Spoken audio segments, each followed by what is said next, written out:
Hi everyone, thanks for joining Website Essentials to Grow Your Private Practice. I'm Thea Ruby and I basically build websites, do SEO and digital marketing for those in private practice, whether you're a therapist, psychologist, hypnotherapist, or just interested in the space.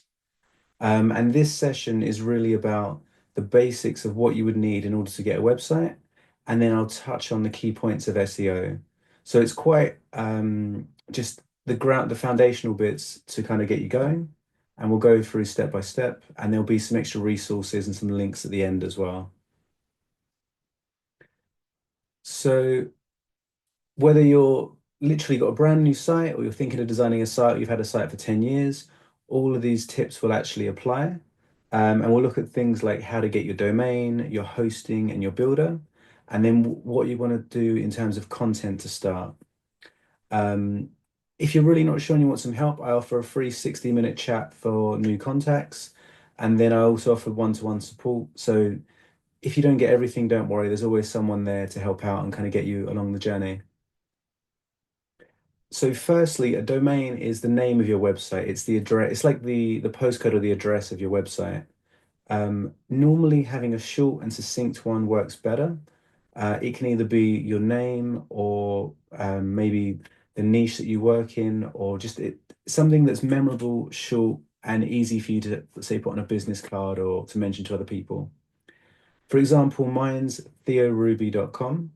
I did initially have theorubydigitalmarketing.com, but it was too long. It was unnecessary, and because I did things outside of digital marketing, I just kept it short and sweet.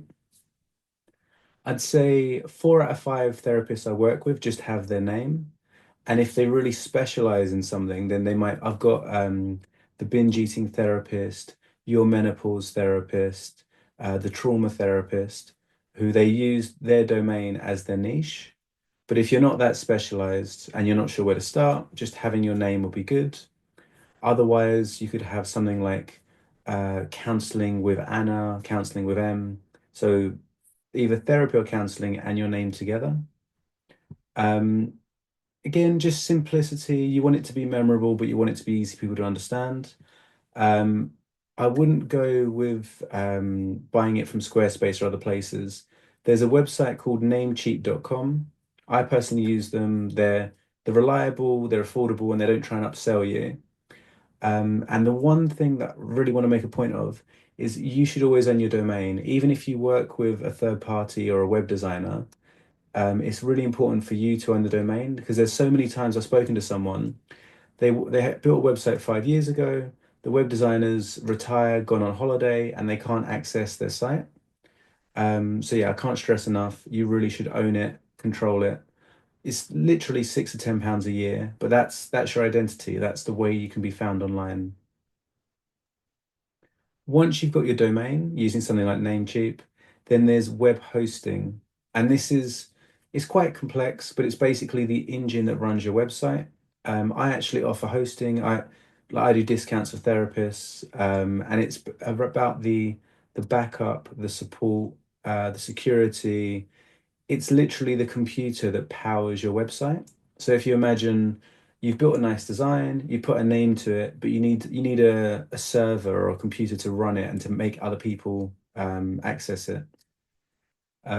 I could literally spend a whole hour going through this, but in short, there's a few good options. I offer hosting for therapists. I also include Elementor Pro with it, but otherwise I recommend using SiteGround. They're UK based and they have very good support. If you're based in the UK, it's really, really important to have a host that's based in the EU or ideally in the UK. And you'd be looking to pay about £10 a month for basic hosting, and then it goes up. If your website grows, it gets bigger, you might pay a little bit more. And the only other thing is to watch out for those first year discounts. So at the time of recording, it's actually just past Black Friday. There was lots of like £1 for the first year deals, but then it ties you in, and then second year you end up paying a lot, and it's hard for you to move away. So think about the long term of the website, what's going to be affordable and easy to manage over, say, 5 years. And then yeah, just make sure, read the reviews, make sure the support's good, make sure that you can actually send them a question, you can email them, and you're not stuck behind a chatbot. If you've got any questions, let me know. This is a really integral part, and this is really what's going to keep your website online and make sure that your clients can come and actually find out about you. So now you've got your domain, you've got your hosting, and then you want to think about the platform that your website's designed on. These three things you only do once, so maybe it might take you an hour to get everything set up, but that's you set up for the next 10 years. So it is worth the time and energy to do it. I am a really, really big fan of WordPress. You've probably seen adverts for things like Wix, Squarespace, Weebly. There's lots of other builders online. But for me, WordPress.org is the best one by far. It's flexible. It's actually open source, which means it's free software that you add to your hosting. So you don't pay a subscription or any charge at all for your WordPress. You just have to pay for the hosting. It currently actually powers about 50% of the internet. It's got millions of users, loads of support. If anything goes wrong, there's always an article or there's someone that can help out. And a lot of the time, I'm actually moving therapist websites from Wix and Squarespace to WordPress to give them some more. But it makes it more affordable. It's very, very flexible, and it means they can do more with their websites. For example, if you wanted to sell a course or offer a payment plan or add a blog or do anything outside of just having an online business card, then WordPress is really, really well designed for it. Um, and then the only thing to mention with WordPress is you can design it in different ways. I'm going to go in a second and show you what this means, but I use Elementor. So if you imagine to go back from the beginning, you get your domain, the address, you get the hosting, which is the engine, and then you get WordPress, which runs the website. And then you use Elementor to design and build the site.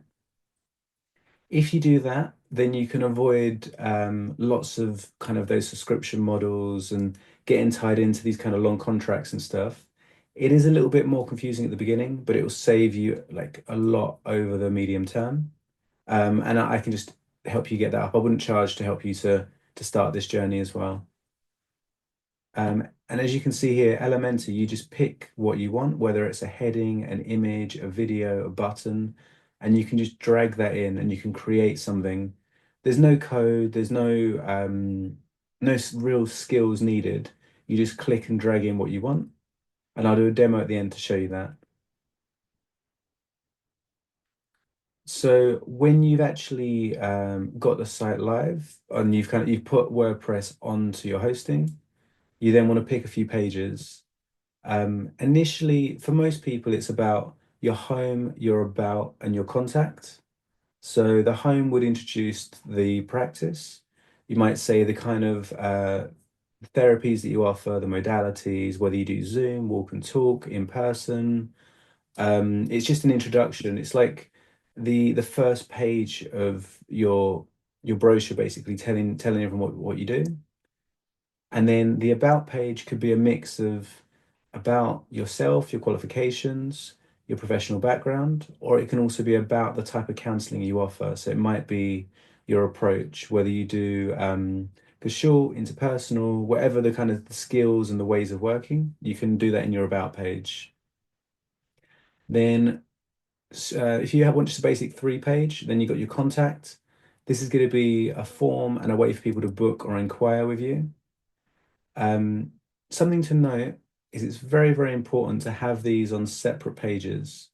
You used to see websites where it's just one long scrolling page. It's not good for the user and it's not good for your SEO. If you imagine each page is going to rank independently on Google and Bing. So if you have different pages with a unique purpose, you have more chance of being found and you have more kind of exposure. So it's really going to help you to get clients through things like Google search. Once you've built your practice and you're looking to grow, then blogs are really important. Not everyone is a big fan, but they do make a big difference in terms of your SEO. And it also it's a chance for you to engage with potential clients before they reach out to you. For example, over COVID, I actually went and I made 60 different blogs on every possible thing someone could ask me, from web design, marketing, digital, SEO, blogging, anything you can think of. I wrote a guide for it. And that's really helped me to be found online. It's completely changed from being a small home business to being a lot more visible and getting people contacting you, getting people wanting you to speak and do events and all those kind of things that really help to grow your business. Um, but I would say if you start small, maybe as a minimum, do say one every 3 months, show a bit your expertise, talk about a topic, and then you can build on it. I've actually got a whole guide just on how a therapist can grow their blogs, how you can use ChatGPT, when not to use ChatGPT. But it is a really important place if you are looking to grow online. Um, some of you might have seen FAQ pages. So this would be frequently asked questions, things like how long does a session last? Is your practice accessible? Can I do it on Zoom, on Teams, on Meet? What you're doing is you're giving people a quick way to find out more information about you. And it just means that if they're going through your site and they're not sure whether they should get in touch, it just kind of prompts them, it gives them enough information to then reach out. And it also saves you answering questions on repeat. So again, you can think about maybe the top 5 to 10 things people might ask. And then as you get new questions from clients over time, you can also add those in as well. And it is really powerful. Like you'd be surprised how many people actually go to an FAQ page before they fill out a contact form. Um, there is a lot more that can go into a website, but I think these are the kind of the 5 key elements. Um, in the future, you might have like a supervision page, a Teams page, a location page. You can also think about a page on your approach. Yeah, there's loads of other examples, but these are just the bare bones of what you might want to consider. And then when we're looking at actually optimizing your website, um, in short, you can't take images straight from Google. You need to think about either having really good quality images yourself of, say, you and your practice, or a stock photo that works really well. Um, I try and avoid using the free stock photos for your kind of key images. You can get 10 free ones with Adobe Stock. You can get some from Canva. If you got a Canva Pro subscription, you can get free images from there. And just think about the quality of it and the tone. Make sure that it fits in with the rest of your website. I actually have a library with deposit photos. If you're not sure, I can give you a free photo from Deposit Photos to get you going. Um, and then, as everyone knows, mobile responsive websites are really important. Around 50% of most websites are viewed on mobile and tablet. So it's worth taking the time to make sure that it looks good on mobile, that everything fits nicely, the buttons work. And again, so WordPress and Elementor is mobile responsive by nature. So it's quite easy to update it to make sure that it all looks clean. And I'll do a quick demo of that afterwards as well. And also accessibility. So Um, a lot of people could be neurodivergent, they could be dyslexic. So you spend a little bit of time to make sure that the colors work, the fonts are big enough, that even the font type is legible. There's lots of things like that you can put into place just to make sure that your website's accessible. And I don't know if any of you have ever tried to load a website and you get a white screen or it takes a while to load. With WordPress, you get a free speed plugins that kind of just boost it. And it means rather than taking 5 seconds for your website to load, it can take half a second. And it just means, say if someone's out, they haven't got a wired connection, they might be on a bus with a mobile phone. It means that your website can load straight away and you don't have that kind of lag, that delay that looks a bit unprofessional. And then looking at call to action. So although in private practice, I know you don't really want to sell, but at the end of the day, you do need to promote your practice. You need to try and attract the right kind of clients.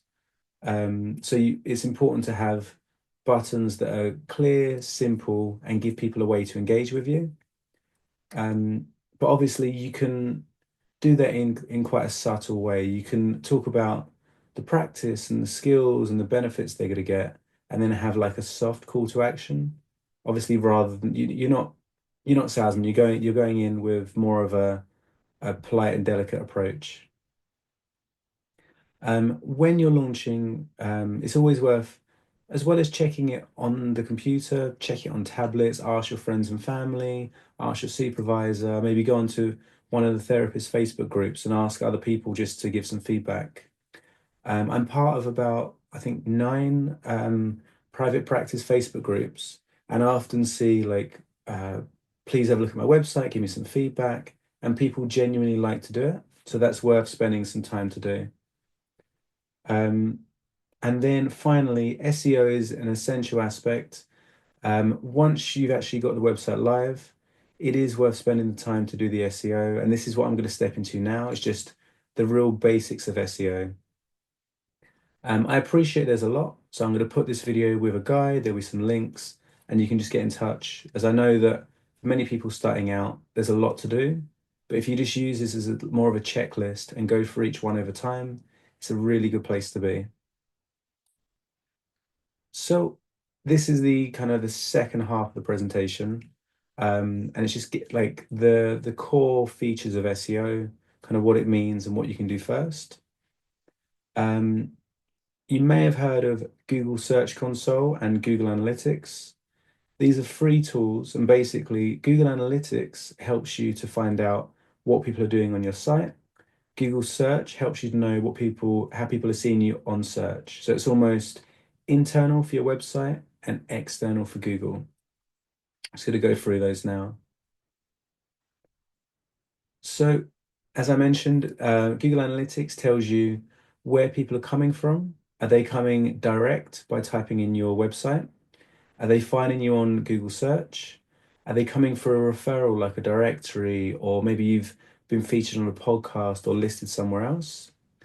Are they coming through your social media? So maybe your Instagram, your Facebook, I don't normally do TikTok. It's probably more LinkedIn, Facebook, and Instagram are the three most prominent. Or maybe over time you build up an email list and then you get people coming straight from your emails. So you don't need to check this often. You just set it up on your site when you start, you leave it working for you in the background, and then maybe probably every 6 months you can go in, you can see what's working. As your practice grows, you'll start to learn which of your pages are the most popular and which ones you should develop. So, for example, I wrote 60 blogs. One of them was on my favorite adverts. I don't necessarily do PPC, but I know that people are reading that. That's actually quite popular. So it means using these stats, I can go back in and I can improve what's there and I can build on what the potential clients are actually looking for and give them more information around those topics. It also tells you how long they're spending on the site, where they're coming from, what devices they're using. And again, it's just about capturing this data, and then you can hand it over to someone else, like myself or another developer, to look at and build on. So once you've set up Google Analytics, you've got Google Search. Again, this is externally. So this is going to tell you, this is basically how you list yourself on Google. And then when you're on Google, it tells you how many times you're being seen, which is your impressions. So this is if someone's typing in therapist in London, art therapy in West London, these are the times that you're actually being seen, and these are the times you're being clicked and they're actually going through to your website. It's always your clicks are always going to be 100 times, 1,000 times lower than your impressions, but it's really about monitoring this over time, and you'll see that as your practice grows, your numbers increase, and the amount of clicks and the amount of clicks someone goes to your site, and then from there, the ones of those that reach out to you increase. So it's a good way to basically monitor success. You can kind of follow your own journey, and one second, and you can basically see that someone's going from Google to your website to book with you to then become a paying client.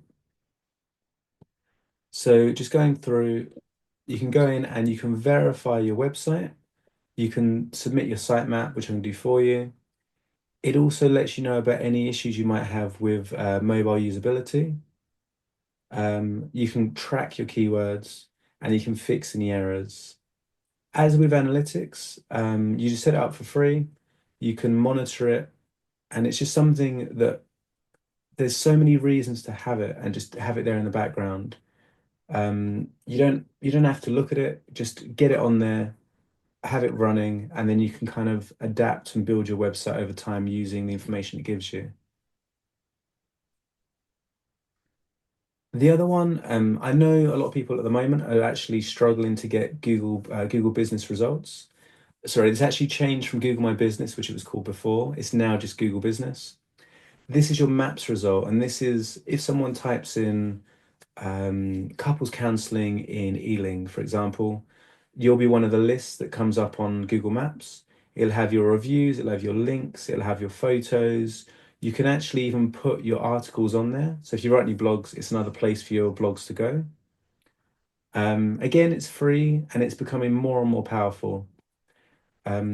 As there's a shift to people using their mobile and using voice search for Google, this is becoming really, really important and a nice free way for you to get some attention. But I do appreciate that for therapists, customer reviews, client reviews can be like Marmite. So if it's not for you, don't worry about it. Just don't promote it. But it can help, especially if you're, say, a supervisor or you're doing group work, anything like that. These Google reviews can really make a big, big difference. You can also put in here things like accessibility. So if you've got step-free access, wheelchair accessible, those kind of things can all feature in here as well. And as I mentioned, it's a place if you're doing an event, if you're doing anything at all, you can use it as a way to post updates. Um, if you are a home business, it is a little bit trickier. So you might have to either spend a bit of time or work with someone to get it on there. If you're part of a practice, if you rent a therapy space or if you have an actual therapy space, it's much easier. But yeah, just that caveat that the last couple of years they're making it harder for home businesses. Um, this in itself, it's quite so keyword research or using keywords is quite a complex topic, but it's what SEO is built around. So if you imagine when you go onto Google, you're looking for something. You might be looking, I don't know, to buy a laptop, to rent a room, to find an Airbnb, whatever it is, you're typing in a question or you're typing in something you're looking for. And really, keywords are the most popular words people are typing in. And it's where you do the research, you find how competitive that word is. So out of 100, this is the tool that I use, but out of 100, how competitive that word is, how many people are searching for it each month, and the purpose. Are they just researching? Are they looking for something locally? Are they looking to buy? It's really important to think about, can you actually be found against competition? Are there enough people looking for it? And when they're looking for it, what is their purpose? So those three things is how you find the right words. For example, anxiety is a very broad term. It's very generic. There's going to be 1,000 different reasons why someone might type that in. They might be looking for support. They might be looking for tips or supplements or sleep issues. It's very, very broad. Anxiety therapy, again, is quite a big topic. There's hundreds of thousands of therapists looking for it. Type like on their website. So again, it might be too competitive. But if you put in something like anxiety therapy for the workplace or anxiety therapy for marriage or anxiety of having a newborn baby, you're really getting much, much more targeted.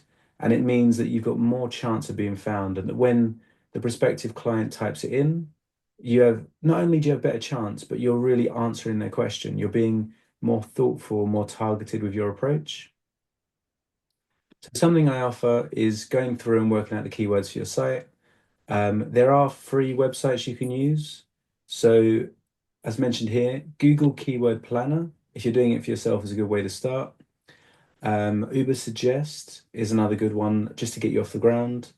Um, but yeah, you do this once for each page, you pick a keyword, and it really makes a difference between you being invisible and then you being found on things like Google search. Let's go through. So once you've got your keywords, and I do appreciate that the keywords It's quite complicated. It does take time. But again, this is like this is a checklist.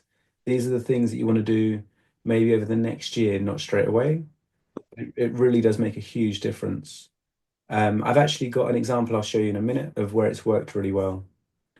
So the next thing is your backlinks. So this could be a link from a directory or another therapist site or Facebook or Instagram or anything else.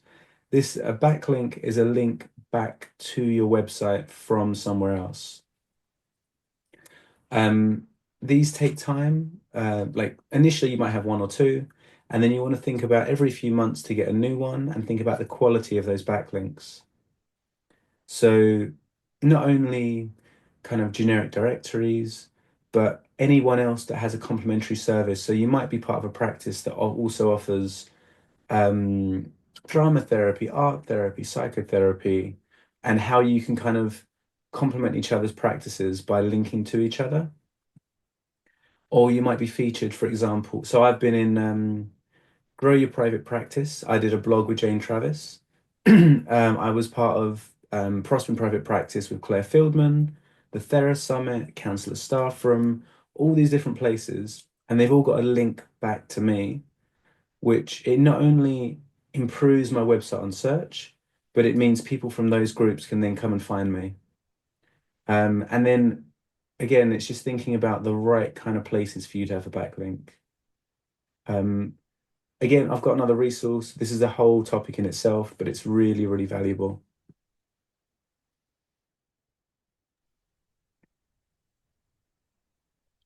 And then really local SEO. So as you know, mobile phones, voice search, AI, they're all becoming more prevalent and people are spending more time looking for things in the area.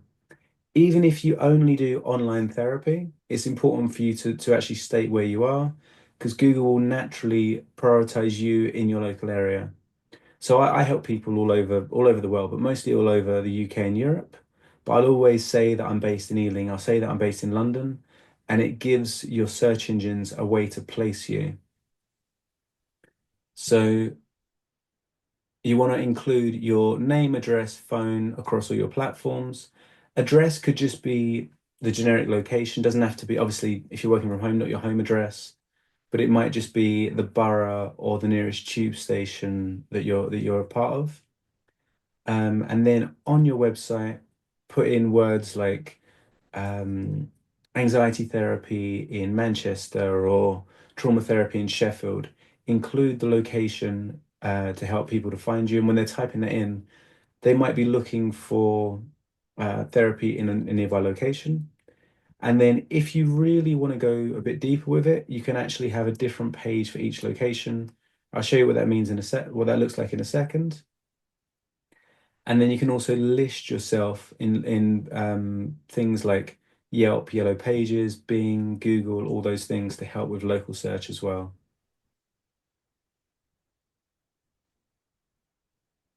This I can do it for you. Just send me your link. I'll pull a report.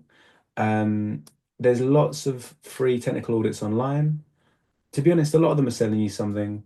I pay for this tool for all my clients, so just get in touch. What it means is it crawls through the site and it lets us know what is going on behind the scenes that can be fixed. Things like security certificates, dead pages, issues with mobile responsiveness, and your title description. It puts it into a list and you work through it. Um, and it's really a good way of you making sure that you're kind of crossing all the T's and doing everything you can to be found.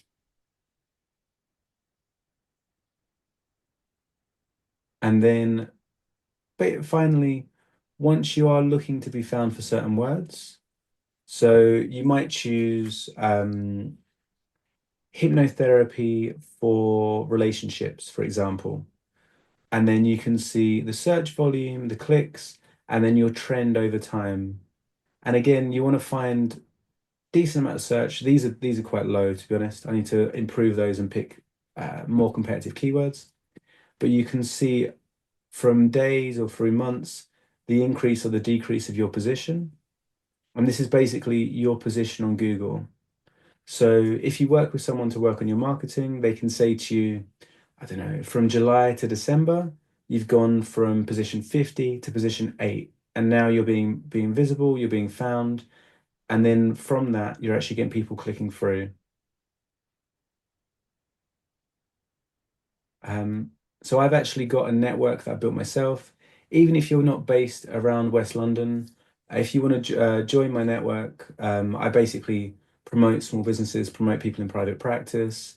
I use it as a way to give people backlinks. And if there's someone who comes to me and asks for a particular service, I'll normally use this as a way to signpost them as well. So it's ealingbusinessnetwork.co.uk, completely free. It's just it's like a little directory I've built myself. And again, I'm always around if you want a question. For any new contacts, I offer a free hour to go through all of this, looking at your website, your SEO. I've also got a complete guide of SEO that I basically give for £50, and that covers more than what I can do in a couple of sessions. It's just something you can keep and have for life, basically. What I'm going to do now is just go to my other screen, show you a couple of bits, and then I'll stop recording and go to questions.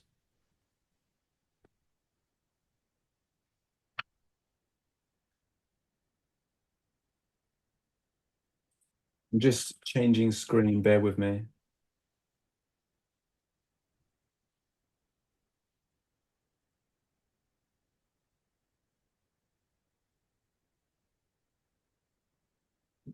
Initially, I'm going to go to a therapist she said I can share her website just to show you some basics. So this is a sex and relationship therapy. They have different locations. They do supervision. There's a lots of different things in here that kind of combine. Although it's a basic site, there is quite a lot going on. So the homepage, as I mentioned, it introduces the practice, says where they're based, the types of therapy that you offer, who you are, and then how to get in touch. So you're using it as a way to kind of to warm up the client, to get them to understand you, what you do. And then there's also buttons to learn more about you. So generally, as the website grows, this will take people to other places on the site. Then you can, as you grow, you can have different pages. So depending on the type of therapy you offer, basically have a landing page for each. And again, for SEO, this means you can have a different keyword, a different purpose for each page.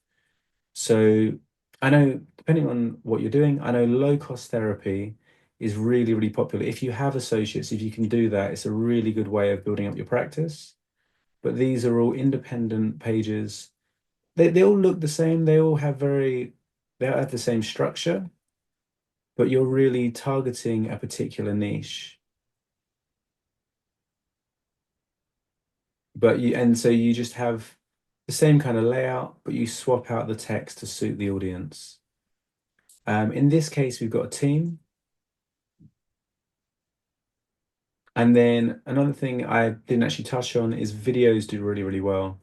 So I've worked with Di to create a video for each of the team members.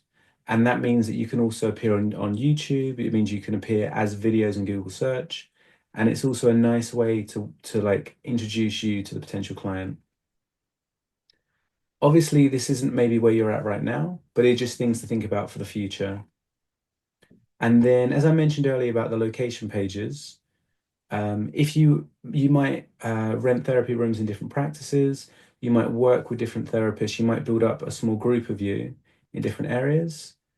And again, so this is a keyword, sex and relationship therapy in Bristol. You come here, local relationship and sex therapy in Exeter. So we've looked and we've found the right words for each of these pages, and then we've optimized the pages for that location. And then just going into it, I'll go into my website itself. I'm just going to show you what this looks like. So this is WordPress. As I mentioned, Elementor is a nice free way of building a website. It really allows you to update it easily. It's very visual. So There's no coding. You just click on the right, then you edit on the left. Whatever you're going to touch on. So if you want to do, say, a title or a piece of writing, just click on the right, change what it is on the left, and then you click update at the bottom, and that's it. Um, I've tried maybe 200 different ways of building websites. This is my favorite at the moment. There's 5 million people using it. I've been using it for about 7 years, and it's very, very robust. It's free, it's very flexible, it does everything you could want. And also it has SEO built in. So when you do build the page, it has this checklist you can follow, gives you a rating out of 100. You can pick the keywords you're going to use. I've actually got a video on just how to use this tool, but basically you can customize how you appear on search, the title, the description, which are really, really important. And you can see it's bolded the keyword. So it's basically telling Google, this is what I want to be found for. This is how I want it to appear. And then it tells you everything you can do to make sure you're putting your website, your best foot forward and being found for whatever the keyword is, whatever the search term is. You're making sure you're doing all the work you can to be found for it. And again, it's free, it's simple, it's visual, and each of these little question marks will go into more detail. Just very quickly, just going to go back a step. I've built this page for the Thera Summit. I'm going to add the video I'm creating now, I'm going to add to this page. You got a little intro, 1 second. You've got a guide you can download, which covers everything from today. You got more information. You got another presentation there as well. You got access to the course. I'm trying to make it like an all-in-one document, so you can just click on that link and have everything you need to grow your practice. Thank you very much. And so I'm Theo Ruby. If you want to get in touch, just message me, give me a phone call, and I'll speak to you soon. Thank you.